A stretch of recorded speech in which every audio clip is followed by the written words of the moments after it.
la médecine doit beaucoup au vivant, à la fois par biomimétisme, mais aussi parce que les médicaments, il y a énormément bien de sûr. médicaments qui sont Bien sûr. issus de plantes. 1 sur 2. Dans une pharmacie, quand tu rentres dans une pharmacie, 1 sur 2 vient de synthèse, 1 sur 2 vient du naturel. Donc, la pénicilline, on en a parlé. L'aspirine. L'aspirine, du saule, par exemple, évidemment, bien sûr. Et on a la vitamine C, quoi. Ça a été... La vitamine C d'une plante du Chili qui s'appelle Drimys winteri, qui est le canelo, l'arbre sacré des Araucans. Il y a des Indiens Araucans ici à Darwin cette semaine. J'ai discuté avec eux tout à l'heure. Je vais aller les voir encore, des Mapuches. Ils ont un arbre sacré qui s'appelle le canelo. Il est incroyablement puissant pour faire de la vitamine C. Les Anglais avaient découvert ça. Et ils ont dominé le monde pendant 3 siècles grâce à ça. Ils n'avaient pas de scorbut. Quand on parle des belles histoires à raconter sur la biodiversité. Les Français crevaient en mer au bout de quelques semaines, quelques mois. Ils perdaient leurs dents, c'était une maladie. Ils étaient affreux, les Espagnols. Et les flottes de guerre britanniques s'en sortaient parce qu'ils matrouillaient des feuilles du canelo, un sacré des Araucans. C'est un secret militaire fantastique. C'est une très belle histoire, liée à la biodiversité. Donc effectivement, aujourd'hui, la moitié de nos médicaments viennent de systèmes naturels, beaucoup plus des plantes que des animaux. Et il faut faire une différence avec le milieu marin. En mer, beaucoup d'animaux, les éponges, ont donné des médicaments parce qu'elles sont sessiles. Elles ne bougent pas. Et un animal qui s'installe là comme un arbre et qui ne bouge plus, et qui est très ancien, il s'est défendu en inventant des substances qui le défendent. Et voilà pourquoi on trouve des médicaments intéressants chez les animaux marins, ce qui est rare au niveau du terrestre. Il y en a quelques-uns, mais pas beaucoup. Par contre, chez les plantes, oui, bien sûr. Chez les algues aussi, évidemment. Et ça, c'était Langdon, Jeremy Langdon, qui disait « Je plains les pharmaciens de 2050 qui ne remettront pas des médicaments à partir de plantes qui auront disparu en 2000. » Oui, parce que quand on regarde la liste, c'est assez impressionnant. La quinine comme antipaludéen, qui sauve des millions de vies.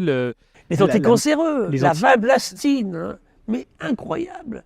La molécule sortie de l'IF, le Taxol, qui a sauvé des millions de femmes de cancer, elle vient de l'IF.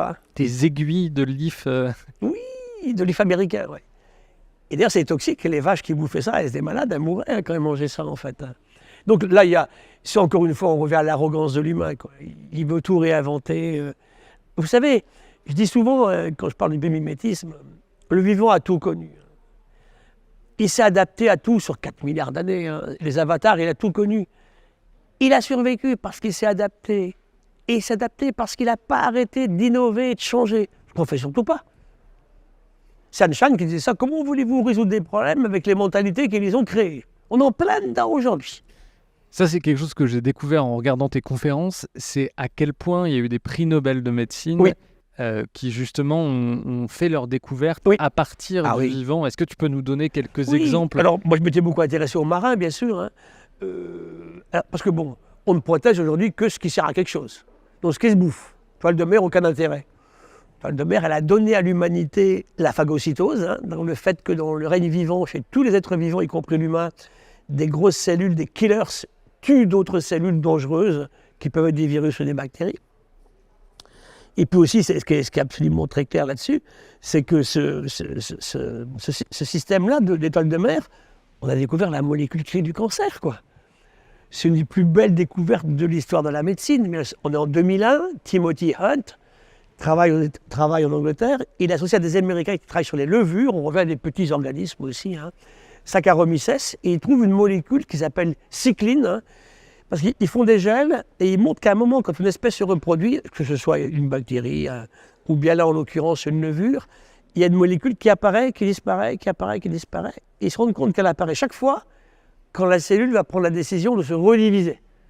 C'est le cancer. Un cancer, c'est un système qui se met dans des cellules qui devraient arrêter de se diviser et qui partent de façon anarchique. Comment on les met en évidence? C'est une boîte de pétri. Quand les cellules mises en culture s'arrêtent à la boîte, ça va, c'est pas cancéreux. Quand ça sort de la boîte, ça l'est. Et cette molécule, la cycline, a été découverte. On sait que c'est 2 molécules aujourd'hui, grâce à l'étoile de mer. Une très belle aussi, c'est sur Alzheimer, les travaux d'Eric Kandel en 2000. Eric Kandel travaille sur le cerveau humain. C'est monstrueusement compliqué, des milliards de cellules. Puis il va prendre son café à Bodega Bay, à côté, où j'ai une station marine. Puis il dit, un type travaille sur quoi? Moi, je travaille sur les limaces de mer. Ah bon, c'est un cerveau? Bon, non. Hein. C'est une espèce de plexus nerveux, là. Il regarde et il découvre les bases moléculaires de la mémoire. Parce que ma limace, elle a horreur de la lumière. Hein. Elle est toujours dans le noir.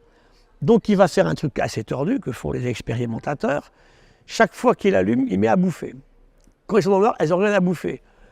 Ben, elles veulent bouffer, elles vont finir par s'habituer à bouffer quand on allume la lumière. Et regarde combien de temps elles se rappellent qu'elles aiment la lumière. 3 heures, 3 jours, 3 semaines, et ça marche. Ils découvrent les bases moléculaires de la mémoire comme ça. Il y a eu encore de très beaux résultats. Ben, les histoires de protéines de vieillissement. Hein. Grâce à un cilié, une petite espèce qui vit dans les flaques d'eau, on découvre les bases du vieillissement qui sont universelles. Et ça, il faut que l'humain, pour ça, ait le respect de ce qu'il vit. Alors ça m'a été fait à un moment pour montrer ce cas où l'humain peut être à la fois cynique et puis bon, écoutez, si ça marche, hein, on prend la forêt amazonienne, on calcule combien d'espèces ont donné des résultats intéressants pour l'industrie et on monétarise ça. On dit voilà, si j'enlève 20 hectares de forêt, je me prive de 3 plantes qui donneront demain des produits. C'est un peu tiré par les cheveux. Enfin, si ça sauve la forêt, mais bon.